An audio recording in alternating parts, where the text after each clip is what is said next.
اعوذ باللہ من الشیطان الرجیم بسم اللہ الرحمن الرحیم۔ السلام علیکم۔ ترکی اور اسرائیل تعلقات سابقہ اور موجودہ حالات میں۔ ترکی جب وجود میں آیا تو اس وقت یہ ایک سیکولر ریاست تھی۔ ترکی پہلا اسلامی ملک تھا جس نے اسرائیل کو تسلیم کیا۔ مصطفیٰ کمال نے سیکولر اور جدید ترکی کی بنیاد رکھی جس کا اسلام اور دین سے کوئی تعلق نہیں تھا۔ اس دور میں ترکی میں بہت سی مذہبی پابندیاں نافذ تھیں۔ مساجد میں اذان پر پابندی تھی اور کسی قسم کی مذہبی آزادی حاصل نہیں تھی۔ ترکی اپنے آپ کو یورپی یونین کا حصہ بنانا چاہتا تھا اور یورپ میں شامل ہونا چاہتا تھا۔ تو اسی دور میں ترکی نے 1949 میں اسرائیل کو تسلیم کیا اور یہ فیصلہ کیا ایک سال بعد اسرائیل میں اپنا سفارت خانہ کھولیں گے۔ 1956 میں ترکی اور اسرائیل کے مابین نہر سوئز پر تنازع پیدا ہو گیا۔ نہر سوئز مشرق وسطیٰ میں واقع ہے جس کے ایک کنارے پر اسرائیل بیٹھا ہوا ہے۔ اس تنازع کے نتیجے میں ترکی نے اسرائیل سے اپنے سفارتی تعلقات انتہائی کم کر دیے۔ آپ سے درخواست ہے پاک نیوز ڈیلی کو سبسکرائب کریں اور بیل آئکن پر کلک کریں تاکہ نئی ویڈیوز کا نوٹیفیکیشن بر وقت آپ تک پہنچے۔ اور اسرائیل میں موجود اپنے سفارت خانے کو سفارتی مشن میں تبدیل کر دیا۔ پھر 60 کی دہائی میں ترکی اور اسرائیل کے مابین ہائی لیول پر بیک ڈور چینل سے خفیہ ملاقاتیں ہوتی رہیں۔ ان خفیہ ملاقاتوں میں سفارتی، عسکری اور معاشی معاملات کو دونوں ملکوں کے درمیان طے کیا گیا۔ پھر 1967 میں عرب اور اسرائیل کے مابین تنازع پیدا ہو گیا جس کے نتیجے میں جنگ ہوئی۔ عربوں نے مل کر اسرائیل کے خلاف اس جنگ میں حصہ لیا لیکن عرب اسرائیل کے خلاف اس جنگ میں ہار گئے، جس کے بعد اسرائیل نے عربوں کے بہت بڑے علاقے پر قبضہ کر لیا جو فلسطینیوں کا علاقہ تھا اور زبردستی اس علاقے کو اسرائیل میں شامل کر لیا۔ اس وقت ترکی مکمل طور پر عربوں کے ساتھ کھڑا ہو گیا اور اسرائیل کے ان اقدام کی کھل کر مذمت کی۔ ترکی نے فوراً ان علاقوں کو خالی کرنے کا مطالبہ کیا جو اسرائیل نے ماننے سے انکار کر دیا۔ تو اس بنا پر عربوں نے ترکی کو مشورہ دیا کہ آپ اسرائیل کو تسلیم کرنے سے انکار کر دیں اور سفارتی تعلقات ہمیشہ کے لیے ختم کر دیں۔ تو ترکی نے عربوں کی یہ بات نہیں مانی اور آج یہی بات ترکی عربوں سے کہہ رہا ہے۔ 1980 میں ترکی نے اسرائیل میں اپنی ایمبیسی قائم کر دی اور اسرائیل میں موجود اپنے سفارتی مشن کو مکمل طور پر سفارت خانے کے اختیارات دے دیے۔ پھر اچانک اسرائیل نے یروشلم کو اپنا دارالحکومت قرار دے دیا جس پر ترکی نے اپنے شدید غم و غصے کا اظہار کیا اور ایک مرتبہ پھر سفارتی تعلقات کو نچلی ترین سطح پر لے گئے۔ 90 کی دہائی میں مشرق وسطیٰ میں کچھ جنگیں شروع ہو رہی تھیں اور کچھ جنگیں اپنے اختتام کو پہنچ رہی تھیں۔ تو اس وقت اسرائیل اور فلسطین میں قیام امن کے لیے اقدامات اٹھائے گئے جس میں امریکہ اور یورپ نے اہم کردار ادا کیا۔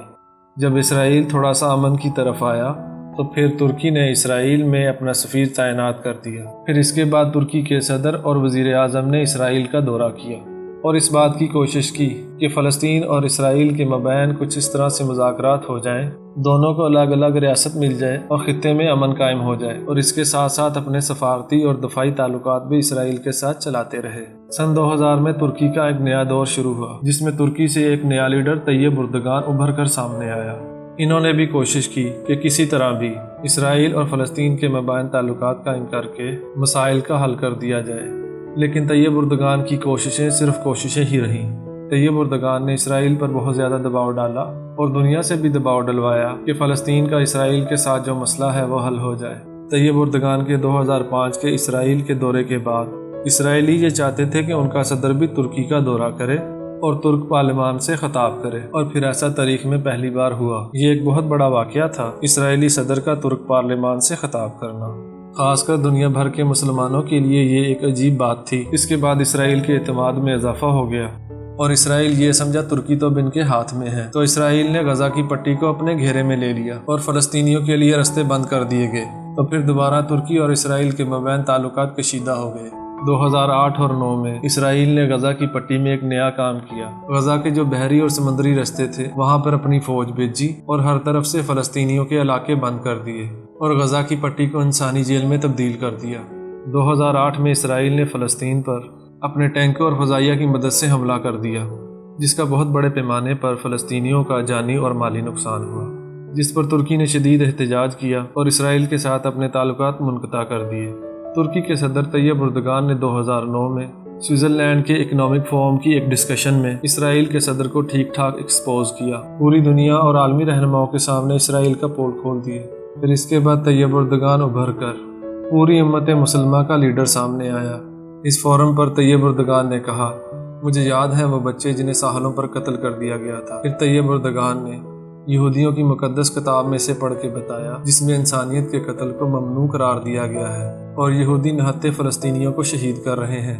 جب طیب اردگان نے اسرائیل پر اپنی تنقید کو مزید بڑھایا، فلسطین میں مسلمانوں سے غیر انسانی سلوک کیا جا رہا ہے، معصوم بچوں اور بوڑھوں کو شہید کیا جا رہا ہے، اسی طرح طیب اردگان نے جب اسرائیل کو مزید تنقید کا نشانہ بنایا تو وہاں موجود لوگوں نے طیب اردگان کو روکنا شروع کر دیا، تو ترکی کے صدر نے یہ کہتے ہوئے فورم چھوڑ دیا کہ آپ نے اسرائیلی صدر کو تو 25 منٹ دیے ہیں اور مجھے ان سے آدھا ٹائم بھی نہیں دیا گیا، مجھے نہیں ایسا لگتا کہ میں دوبارہ اس پلیٹ فارم پر آؤں۔ یہ بول کر ترکی کے صدر وہاں سے روانہ ہو گئے۔ ترکی سیکولرزم سے اسلام کی طرف بڑھ رہا ہے۔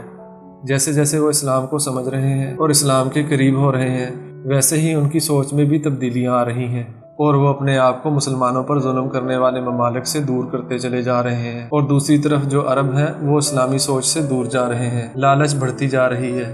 مسلمانوں کے جن دشمنوں سے پہلے دور ہوا کرتے تھے اب ان کے قریب تر ہوتے چلے جا رہے ہیں۔ یہ ہے وہ بنیادی وجہ جس کی وجہ سے ترکی پر تنقید کی جاتی ہے۔ اگر ترکی اسرائیل کو تسلیم کرنے سے انکار کر دے تو فلسطینیوں تک ان کی رسائی اور پہنچ ختم ہو جائے گی۔ جب تک آپ کسی ملک کو تسلیم نہیں کرتے ہیں اس وقت تک آپ اس ملک میں داخل نہیں ہو سکتے ہیں، لہٰذا فلسطینیوں کی جو مدد ترکی کر رہا ہے وہ بند ہو جائے گی۔ ترکی کو اسرائیل کو تسلیم کرنے میں کوئی خاص فائدہ اور مجبوری نہیں ہے، صرف اس کے کہ وہ فلسطینیوں کی مدد کر سکتے ہیں اور فلسطینیوں کے ان علاقوں تک رسائی حاصل کر سکتے ہیں جہاں فلسطینیوں پر ظلم ہو رہا ہے۔ اور اب آپ خود اندازہ لگا سکتے ہیں کہ کون مظلوم فلسطینیوں کی مدد کر رہا ہے اور کون اپنے معاشی مفادات دیکھ رہا ہے۔ اگر ویڈیو اچھی لگے تو سوشل میڈیا، انسٹاگرام، فیس بک، ٹویٹر پر زیادہ سے زیادہ شیئر کریں۔